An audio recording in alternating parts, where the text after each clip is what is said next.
Hey, in this episode we're going to move forward with the CX500 project. Today, carburetor cleaning. Welcome to Urban Monk TV.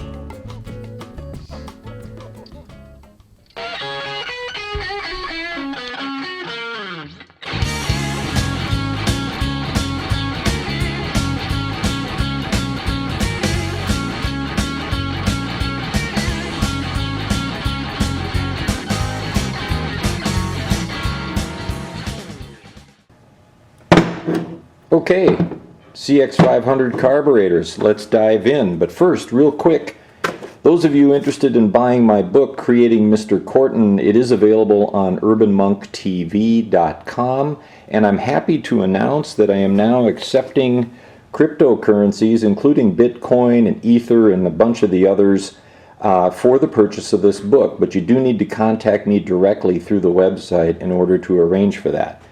But we can do that. Okay, so what have we got here? This is a type of carburetor made by Keehin. Hope I'm pronouncing that right. Never have known really how to pronounce it. Doesn't matter. I have been into a set of carbs like these before, a long time ago, with my Honda CB900 project, which pretty much utilized the exact same carbs, but of course there were 4 on that bike. This one only has 2, because 4-cylinder versus 2-cylinder, of course. And I am not going to use any sort of manual here to dive into these. I'm just going to go in. I'm also not going to take them apart to clean them if it isn't necessary. We will see in time. But the one thing I'll point out right on the front end is, if you're going to use carb spray, and I will at some point, you need to be careful with these particular carbs, because in here, behind this plate, and in here, and right here, there is a diaphragm made of rubber. There's also a bunch of other rubber O-ring parts in there that you don't want to get that carb spray on. So we do need to disassemble those parts first. I'm going to interject right here, you guys. A little unconventional to be doing this, but I don't want to waste anybody's time. And many of you have probably clicked on this link one of 2 reasons. One, because you're following this build and just want to see the whole thing through. Or 2, you're here to really learn how to dive into these CX500 carbs and clean them up. The truth be told, you can keep watching if you want, if you're following this series, but these carbs are in fantastic shape. They're so clean inside that I would be a fool to take them too far apart, because I've still got all the settings that, the bike was running good before I took it apart. So I'm not going to be doing that. So this isn't like a deep dive how to clean these carbs video, but if you want to continue watching, I'll point out some interesting things and things you want to check anyways. Maybe you run into the same situation. I'm going to put a rag under this because I've got fuel in the bowls still, and it's going to drip some, potentially. JIS screwdriver, a must.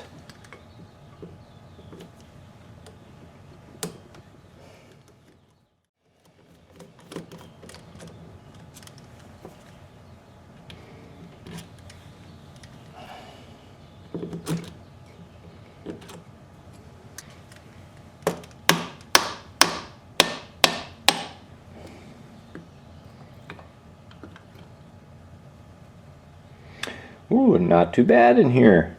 That's great. Remove the little pin for the float. And carefully take our float out and underneath the needle valve. Inspect this taper. This one looks like it's in pretty darn good shape. Inspect the seat down in here. You want it nice and shiny like that. If it's a mess, You can polish that with just like a metal polish on a Q-tip. Just twist it around in there. Or I've actually used toothpaste before on those. Now, I gotta say, I am finding these to be so, well, this one anyways, to be so clean right out of the gate that I don't imagine there's going to be a lot for me to do here, to be honest. The second thing I wanted to feel is this slide. Is it loose? And both of them are super smooth, super loose. These things are screaming at me right now that Urban, you don't have a lot of work to do here. So this may not be a very interesting video for those of you who have really messed up carbs. But for those that are following along on the CX500 build, should be interesting. I'm going to go ahead and inspect these two jets that I can get out.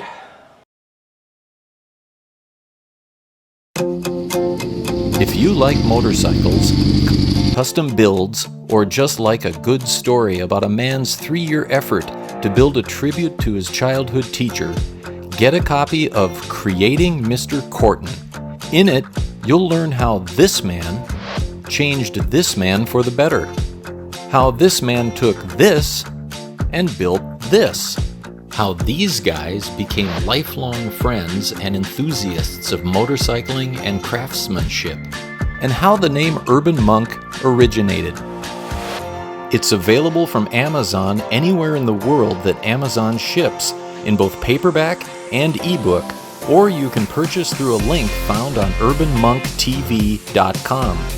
Get your copy of Creating Mr. Corton today.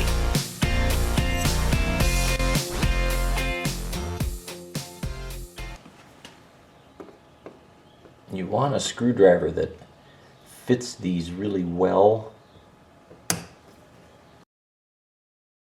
Yeah, I mean, I'm seeing that is completely clear.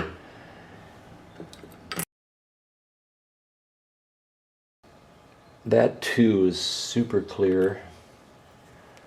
We'll take a look at the emulsifying tube inside.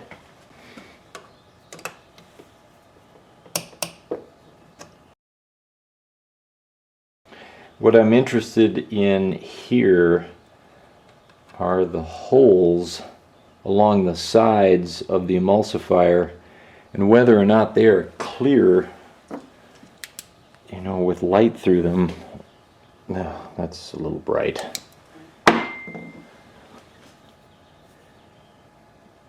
There you can see they're all clear.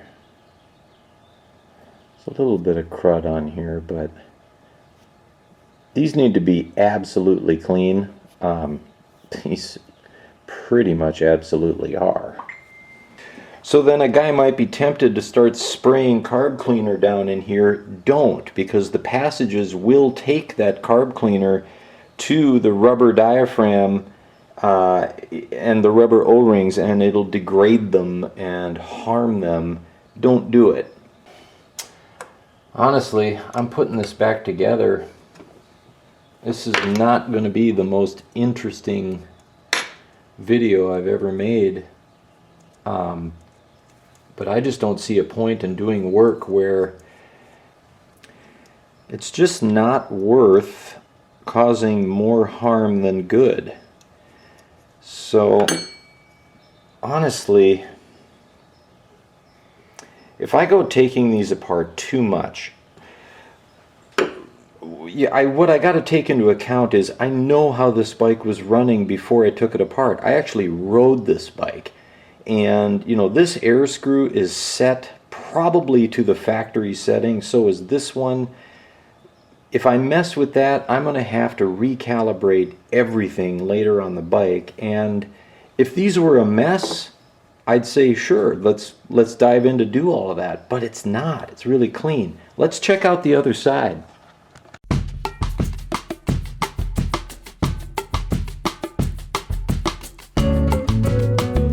I think I'm going to have to take this diaphragm apart in order to get this cover off. I don't recall having to do that on the CB900, but Perhaps I did. It was a long time ago. There.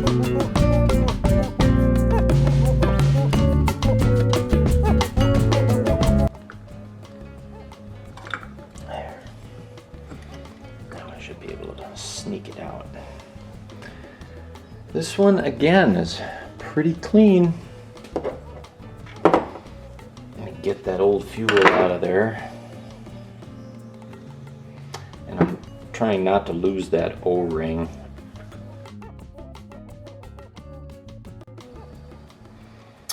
So, what am I going to clean these up with if not carb cleaner? They really don't need carb cleaner, but there's still a bunch of crud and dirt in here. What I'm going to do is clean up the insides of, like this, I'll take the diaphragm off, then I can spray carb cleaner on this, get that cleaned out, but it's not so bad. I may just use a toothbrush and kerosene on all of this. Then get them buttoned all up so that they're, you know, watertight again, for lack of a better word, and then clean the outsides in a way that, you know, doesn't harm the rubber. I could just use like super clean or even kerosene to break that up.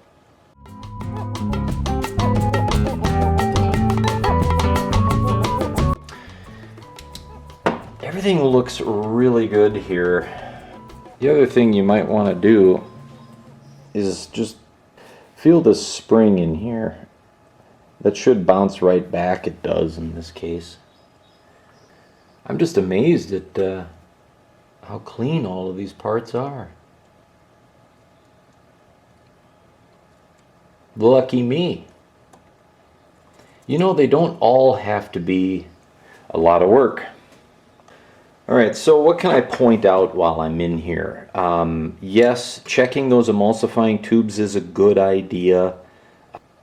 These fuel screws for the idle circuit, we don't want to change those if we don't have to from the factory setting, but if one were to move them, then count how many turns. First turn it all the way in until the needle seats, and count how many turns there were.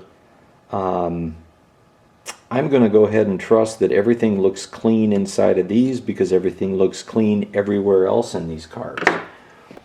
One thing I am going to do here is clean this shaft on this rubber diaphragm for this accelerator pump. It's a little corroded, not bad, but you want it moving very smoothly through this hole. You know, this is actually just soaked in gasoline on this rag, and that's going to go a long way to cleaning up some of it, but I'll get out just a little Scotch-Brite and clean this up.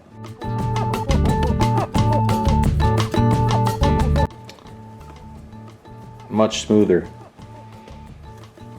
This jar is just a little kerosene and a little pipe cleaner.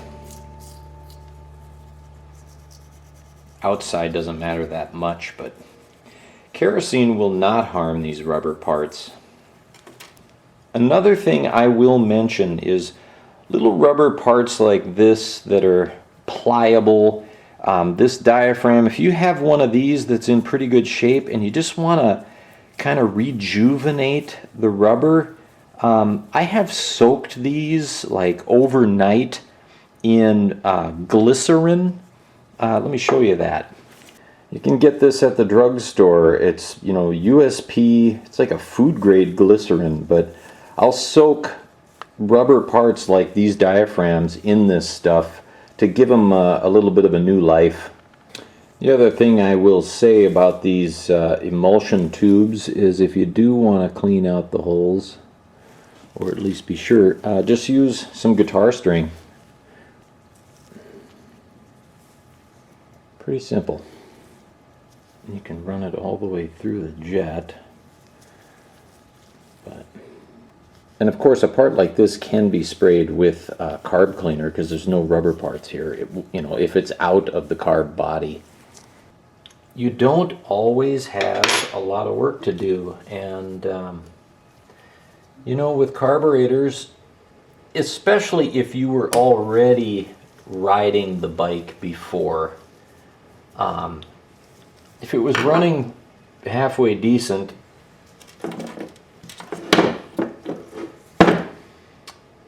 and you open them up and things are looking pretty good, the less you do in here, the better. Don't fix it if it ain't broken, kind of a approach.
Well, not the most exciting carb cleaning video I've ever done.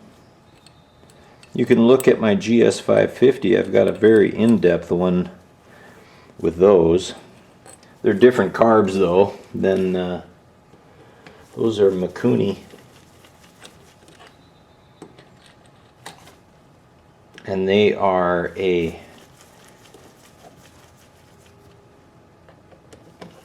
slide carb of an old traditional sense, where these are a constant, what they call CV carbs, or constant vacuum, or constant volume sometimes.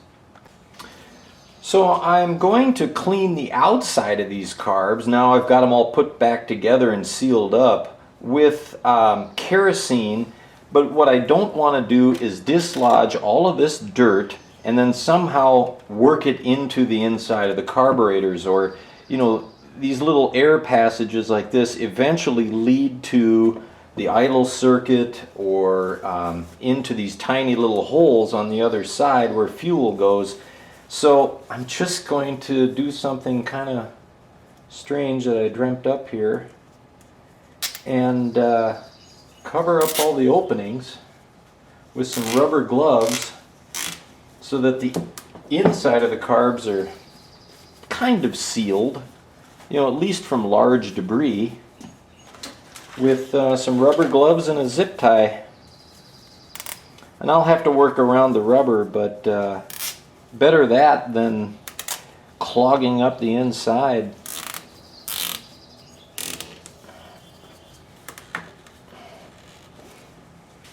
So I've just got a clean drain pan here and kerosene.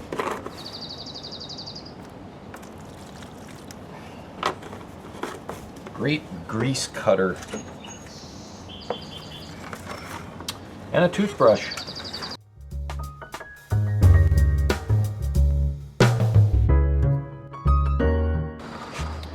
So I'm done there. Pretty clean, a lot better than they were, and I'll just save the leftover kerosene for washing my chain.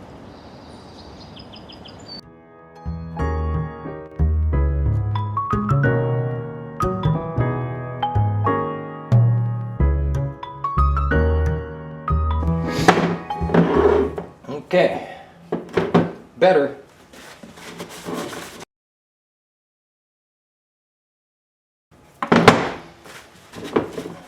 Quite a bit better. So those are my cleaned up carbs. 100% no, but the inside is clean where the fuel has to pass through. You know, it wasn't that dirty to begin with. So that's it for this episode. Not every motorcycle project requires taking everything down to its tiniest part. Sometimes your best move is not to go too deep. Don't undo the good work that the engineers at the factory have done if you don't have to. You know, on my Suzuki GS550 that I named Mr. Corton, I wrote a memoir about the build of that bike. Check it out on urbanmonktv.com. I am now selling it not only on Amazon through a link on my website, and that's anywhere in the world, but within the United States, I'm willing now to take cryptocurrencies for that. If you are interested, just contact me through the website and we'll make arrangements to get it shipped to you. It's easy enough to do. Hey, if you like this video, give it a thumbs up and subscribe if you want to become an urban monk. Thanks for watching.